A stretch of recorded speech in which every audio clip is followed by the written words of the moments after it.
Hello जी। एक common mistake जो देखने में आती है वो है सिंस और फोर के यूज़ को लेकर।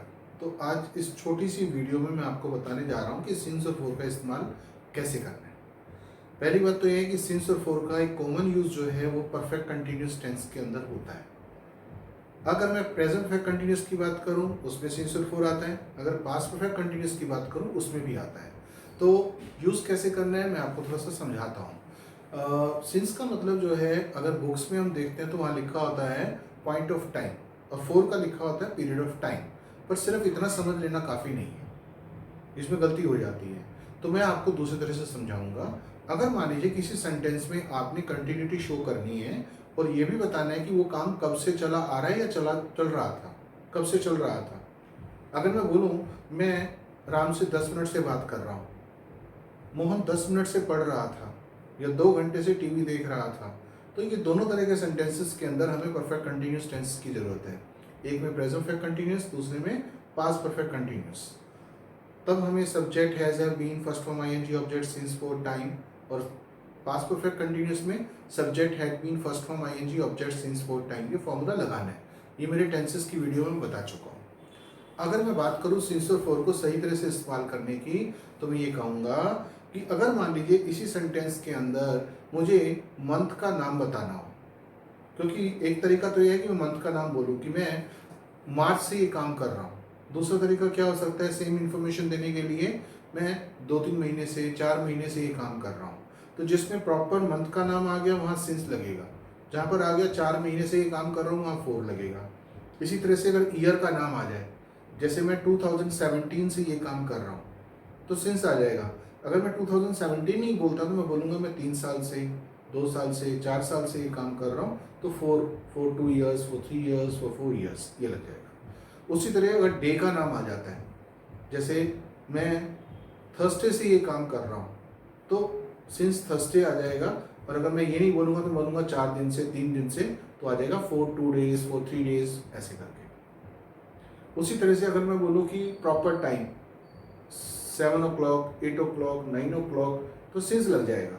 और अगर मैं बोलूँ 3 घंटे, 4 घंटे, तो फोर लग जाएगा, फॉर 2 hours, 3 hours, ऐसे करके। तो इसका मतलब ये हुआ कि पॉइंट और पीरियड वाली बात यहाँ तक तो सही आ जाती है, चल जाएगा। पर अगर मान लीजिए किसी सेंटेंस में फेस्टिवल का नाम दिया हो कि राम इस घर में रक्षाबंधन से रह रहा है, मोना दिवाली से उस कंपनी में काम कर रही है, तो अब क्या लगेगा, अब हमें सिंस लगाना है।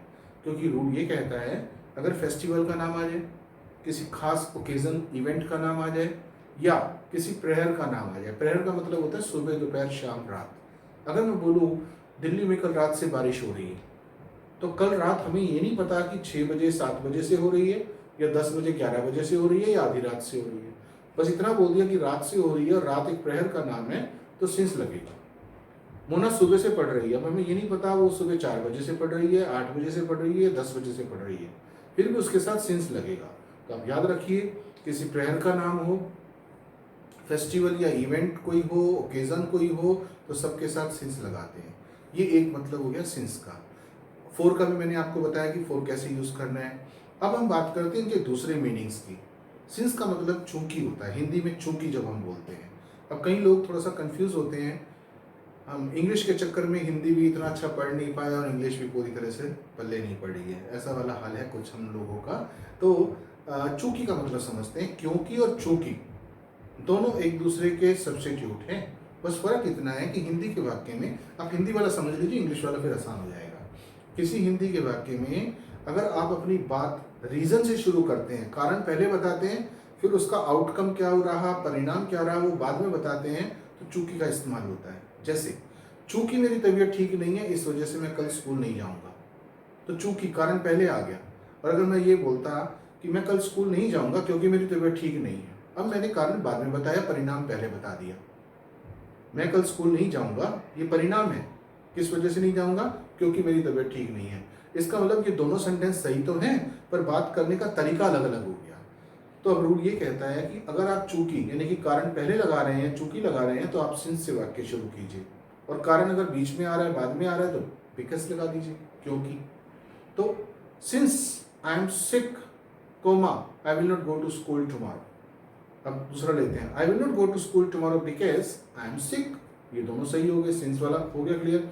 अब फोर की बात करते हैं। फोर का जनरल मीनिंग जो होता है वो होता है के लिए। पहले मैंने बताया परफेक्ट कंटिन्यूस में कैसे यूज करते हैं, अब मैं बता रहा हूँ इसका दूसरा यूज क्या होता है।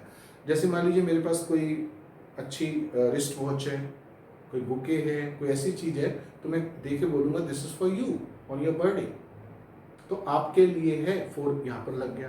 तो यहाँ पर फोर के बाद कोई वर्ब नहीं आई क्योंकि नाउन आ गया। This is for Rekha, this is for Rohan, this is for father, ऐसे करके। पर दूसरी कंडीशन क्या होती है कि फोर के बाद कहीं एक्शन आता है, वर्ब आती है पर्पस दिखाने के लिए।